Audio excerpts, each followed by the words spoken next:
নমস্কার, শুরু করছি আর একটা নতুন ব্লগ। আশা করছি সবাই ভালো আছেন, সুস্থ আছেন। আজকে 26শে ডিসেম্বর। আমরা এখন 3জন সাইকেল চালিয়ে যাচ্ছি মারিয়াবেরি স্কোগেন। ও মা মারে দাঁড়া রে, ও মা মারে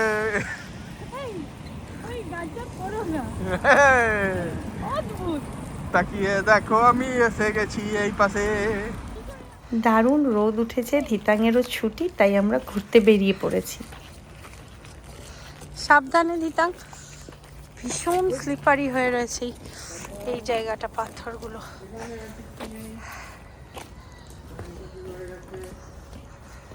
কি এখানে হবে এরকম, এখানটা এরকম সাজিয়েছে, এইরকম প্রচুর মানুষ এসছে আজকে, অনেক অনেক মানুষ বারবিকিউ করছে অনেকে। খুব সুন্দর সূর্য উঠেছে। আমরা এখন এখান থেকে যাচ্ছি ওই মিউজিয়ামটা দেখতে। হ্যাঁ, অনেক মানুষ এসছে। আমরা তো সব সময় পশু দেখি, আজকে দেখ করি, আজকে আমরা মিউজিয়াম দেখি। চলো একটা, চলো না, ভালো লাগবে। চলো, দাঁড়াও, কি বলো? আমরা কোন দিকে এসেছি? এই দিকটা। হ্যাঁ, পুরো এই যে ম্যাপে কি দেখাবো বলো? হ্যাঁ, এই যে আজকে আমরা এই মিউজিয়ামটায় যাব, নেত্রুম ভার্মল্যান্ড। এখানে আমরা কখনো ঢুকিনি। ওই তো ওইখানে আমরা বসতে পারি, রোদ আছে। এসে কি সুন্দর আজকের ওয়েদারটা। তো আমরা এখন এখানে ঢুকবো। আমি জানি না ভেতরে ভিডিও করা যাবে কিনা, যদি যাই করব, নইলে এমনি ঢুকি।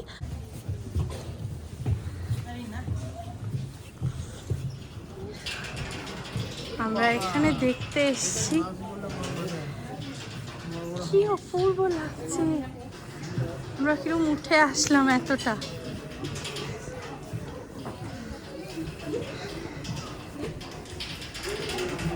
এটা কিন্তু কোনো কস্ট নেই, পুরো ফ্রি। ছোট্ট একটা অডিটোরিয়াম এটা। এখানে কি কি পাওয়া যায়? সিনেমা দেখা,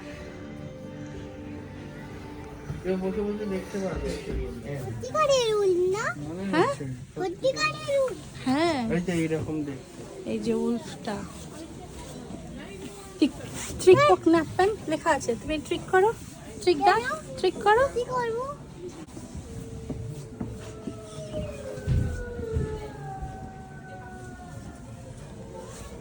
বলো, ওটা খুলে দেখতে পাবে। দেখো, ওই দেখো কিরকম ওদের বডিটা হয়, টাচ করতে পারবি। ধিতাং দেখ,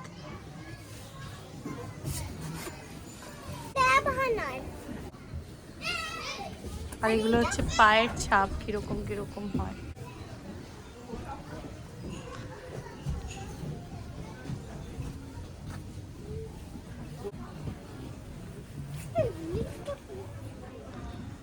ওটা যেখানে আছে সুইডেনের ওইখানটা। আমরা আজকে ভার্মল্যান্ড নেচার মিউজিয়াম দেখতে এসেছি। আমাদের এই ভার্মল্যান্ডে কী কী পাখি, কী কী মাছ এই ভ্যানের লেকে পাওয়া যায়, সব কিছু ডিটেলস এখানে খুব সুন্দরভাবে সাজানো রয়েছে। হ্যাঁ, এগুলো লেখা রয়েছে এক করে। আওয়াজ দেবে।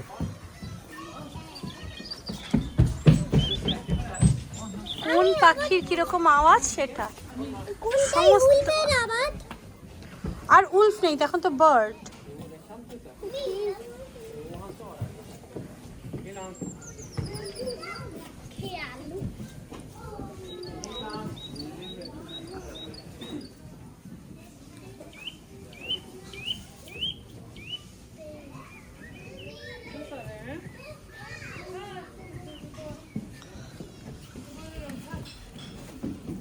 দেখেছো কি সুন্দর? এসো এসো, আমরা দেখতে। সত্যিকারের গুলো তো তোমায় জঙ্গলে যেতে হবে, আমরা তো জঙ্গলে যাচ্ছি না। আমরা এই যে আমরা আজকে এই ব্রিজটা পুরো যাব। হ্যাঁ, এই ব্রিজটায় আমরা আজকে হাঁটবো, পুরো ওই অবধি যাবো আমরা। এটা পাখির বাসা। তাই পাখির ডিম কিরম হয়, পাখির বাসার ডিম দেখেছিস? এটা হাত দিলে কি হবে? কিচ্ছু হবে না, এটা হাত দেয় না। কেন? হাত দেয় কেউ বলো? এখানে যে মাছগুলো রয়েছে, এইখানে যা যা পাওয়া যায় এবং তারা কিভাবে কমিউনিকেট করে সেই সাউন্ডগুলো এখানে রয়েছে। এবং এখানে একটা পুরো একটা এরকম অ্যাকোয়ারিয়াম মতো করা রয়েছে, যেটা সব ইয়ে কি মাছ আছে, কি কি পাওয়া যায় এখানে পুরো। এই বার্ডগুলোর কোনটার, পাখিগুলোর কিরম সাউন্ড সেগুলো এখানে, এবং সুইডিশের সব নামগুলো লেখা রয়েছে। কি সুন্দর এখানে।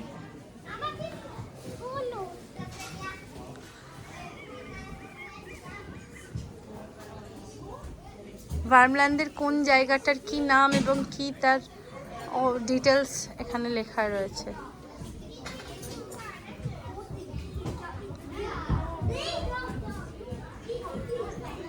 দেখেছ? নাম নাম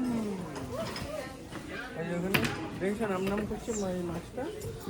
না, মাছটা নাম নাম করছে, দেখি।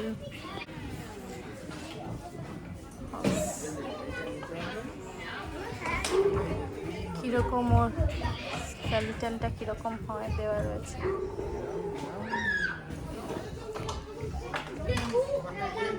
মাম্মা দেখ, এক করে এরকম থাকে। মামা এই দেখ কিরকম ও ভেতরে থাকে এখানে। আর দেখি ওটা একটু দাঁড়া দাঁড়া দাঁড়া দাঁড়া দাঁড়া দাঁড়া, ওটা কি দিচ্ছিস ভেতরে? নাম নাম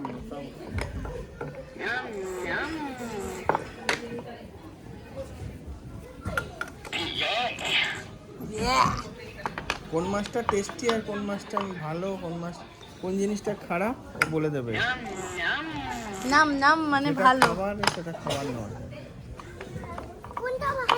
এইটা বলে দেবে, দেখ এইটা, কারণ এটা খায় না। দেখ তুই দে, এটা দে দে ধোকা।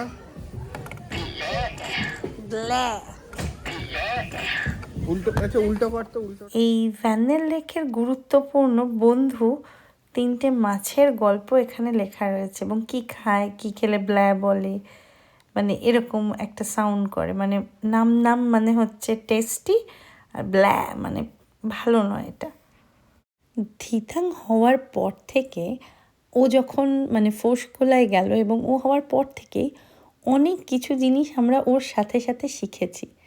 যেমন নেচারের কাছাকাছি এতটা যাওয়া, নেচারকে এতটা বন্ধু করে নেওয়া যায়, এটা আমরা ওর সাথেই শিখেছি। ও হওয়ার আগে এত এরকম ভাবতাম না বা ভাবিও নি কখনো।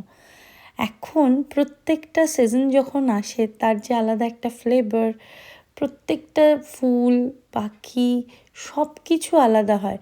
এবং ওদের ফোর্সকোলায় প্রত্যেক সপ্তাহে বাচ্চাদের এরকম ছোট ছোট ফরেস্টে নিয়ে আসা হয়। ওদের একদম প্রকৃতির কোলে ওরা বেড়ে ওঠে এখানকার বাচ্চারা, এবং খুব প্র্যাকটিক্যালভাবে জীবনে ওরা অনেক কিছু শেখে। ওদের কাছে পুঁথিগত বিদ্যার থেকে এখানে প্র্যাকটিক্যাল জিনিসের দাম অনেক বেশি। ভীষণ ভাল লাগে আমার এই সুইডেনের এই জিনিসটা, ভীষণ। আমরাও থিতাংয়ের সাথে সাথে কত কিছু শিখছি, জানছি, বেশ ভালো লাগে।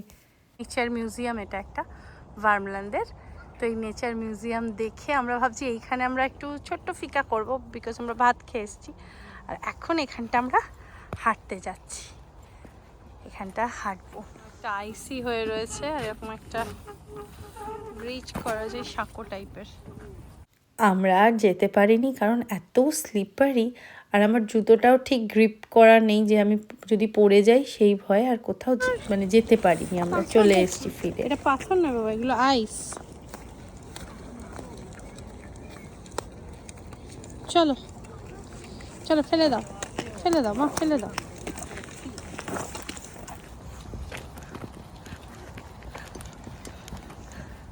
আমাদের ছোট্ট ফিকা করতে এসেছি আমরা, ছোট ছোট জিনিস। আমরা এখানটা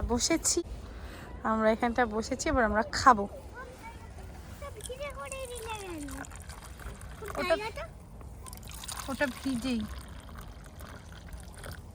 না যে তুমি করে দিলে না তো বাবা, সামনে এরকম সুন্দর একটা পরিবেশ, আর আমরা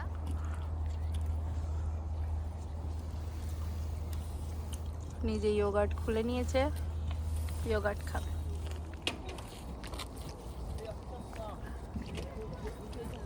কেমন খাচ্ছ? হায় গো কি খাচ্ছ তুমি? যোগা কি বার করছো? কাকে নিয়ে এসছো তুমি? হ্যাঁ, ও কে হয়?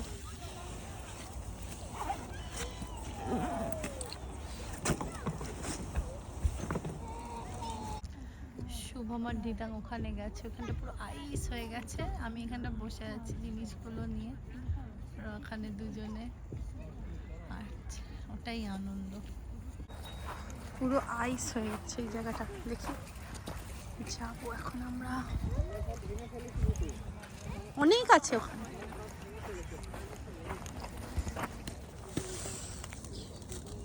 এগুলো ক্র্যাক হয়ে যাচ্ছে। হুতুম, এটা জল কিন্তু পড়ে গেলে একদম।